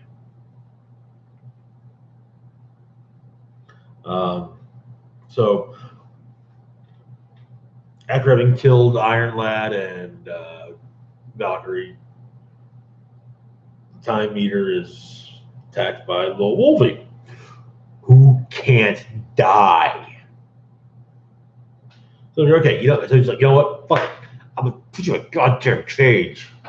Can't bother me there. And then all the Kangs start attacking. And Khan's just like, nah, screw this noise. There are more important things for you to do. So you do them. And she goes, suicide missions, load herself up with a bunch of Kangs. Fury takes the Talus back to. It's a time loop thing. And Blink teams up with all the Blinks. Oh, okay. Turns out that Iron Lad and Doctor weren't dead, but just mostly dead because they're back up on their feet and fighting Kangs. And then, okay, not only do we have all the Blinks, but we've got all the heroes from the alternate dimensions that the exiles came upon, like the blue-eyed Blackbeard, the ever-loved blue-eyed Captain Blackbeard, the hippie. They're all there, and they managed to defeat the Time Eater.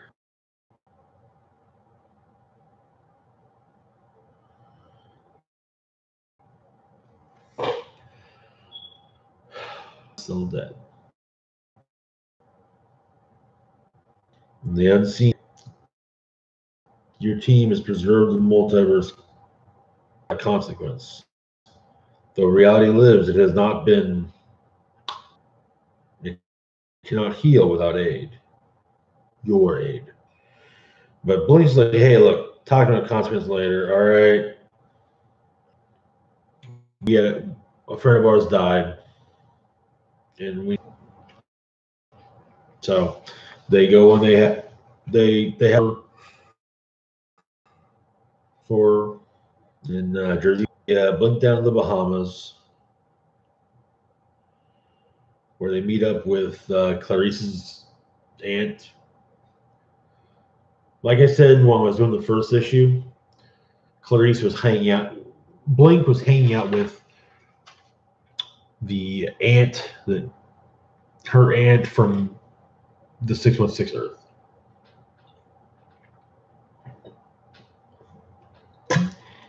No, that's that really. It's a 6-pack. Well, technically a 5-pack, really. But it's cool. So anyway.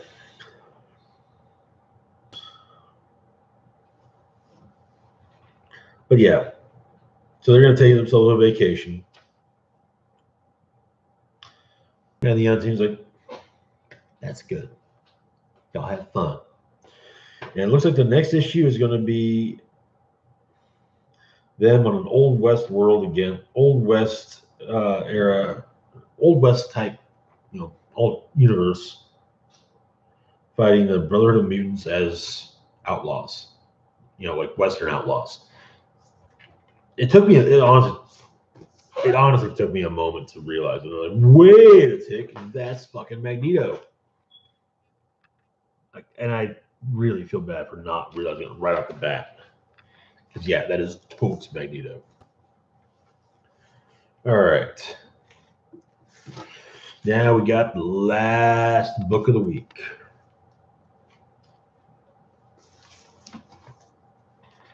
Amazing Spider-Man Renew Your Vows, number 21. Continuing the weird science story. And what a continuation it is.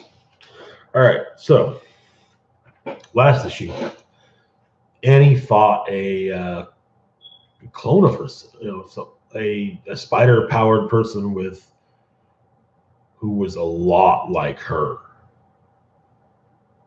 And he was somewhat connected to her spider sense. So the spider family goes after it,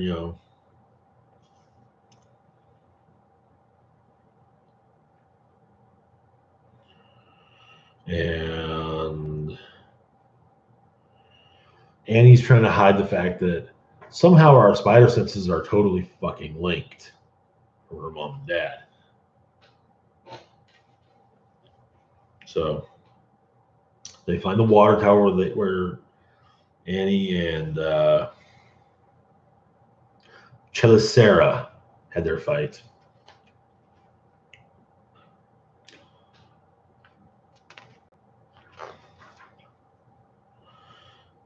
And at home, Peter and MJ have a chat about everything, and MJ has been kind of going through social media. He's like, there ain't nothing before the fight.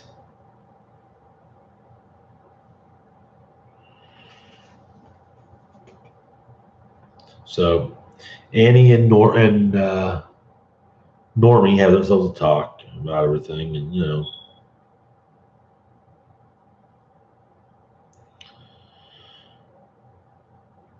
Normie kind of cuts the phone call short because it looks like he has a last minute meeting.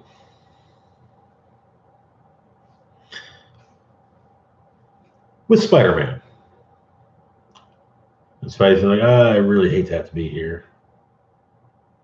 He kind of explains Spider-Man's mental, inner monologue. But he's an eye on him. And name and hair aside, he seems like a good kid. And he said, this is about Annie, and I've been fooled by Osborns before. So they talk for a bit, and Spider-Man's like, hey man, look, dude, I hate to ask, but are you involved in this? It's like, I just want to make sure that, do you know if anyone could have gotten that this is Oscorp's make a clone stuff? And it's like, maybe somebody else got a hold of it, but, not us.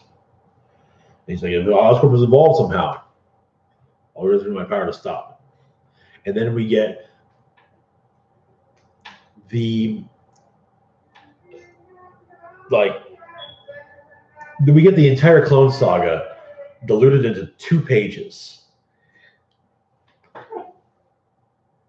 90s writers, why couldn't you have done that? Why? Okay, because there was more to it than yeah. But MJ and Annie go to visit Ben Reilly's grave. And they leave Ben some flowers. And MJ talks about everything that happened, including the miscarriage.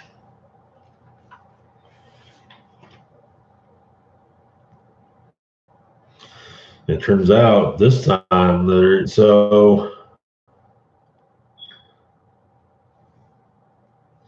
Spider Family goes after. It turns out that God, what's her freaking name?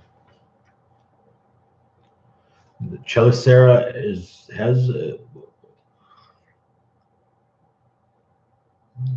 there's another.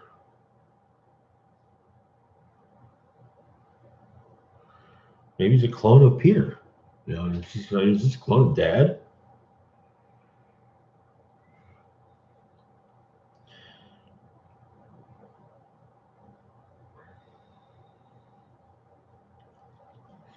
And he makes a great joke about no way that's a copy of Dad. He hasn't said a single word.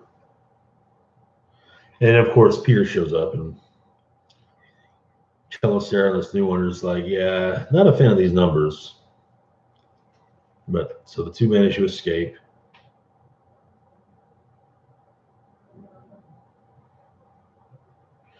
So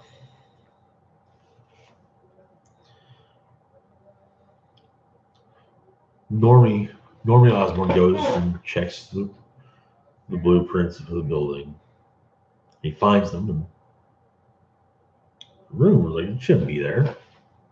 So he goes in the elevator and pulls part of the button thing off, and there's a button with a goblet. It's in the shape of a goblet, and it's like, real subtle, Grandpa. So he gets down there, and immediately the door opens. He gets punched by one of Mr. Sinister's spider clones. And of course, Sinister's like, hello, Mr. Osborn. Come to continue your family's work. Which I like the idea of the Osborns managing to get away from the Goblin legacy. But man, I really want that to happen. Because, I mean, don't get me wrong. Spider-Man has a lot of great villains. I mean, he's got Dr. Octopus. He's got Venom, Craven. But none of them have gotten them as hardcore as the Goblin. And to not have a Goblin, yeah. So I kind of want Normie Osborn to eventually become a Goblin. Well, to become this universe's Normie Osborn to become Annie's Green Goblin. Anywho, that is all I got for tonight. And holy shit, we're at over 2 hours. What the fuck? Oh yeah, because I was drinking and eating. Sorry. Anyway, we will be back in the nearest future. I got a few things lined up. So, there's actually not going to be any movie reviews this weekend because nothing really tickles my fancy. Sorry. But yeah, anyway, as always, feel free to like, share, and subscribe, and don't forget to hit that notification button so that you can icon so that you can be notified when I put a new material.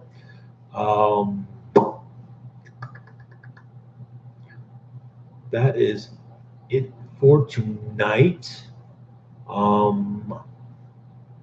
Anyways, yeah, this is Rock and Roll Spock signing off, saying live long and rock hard.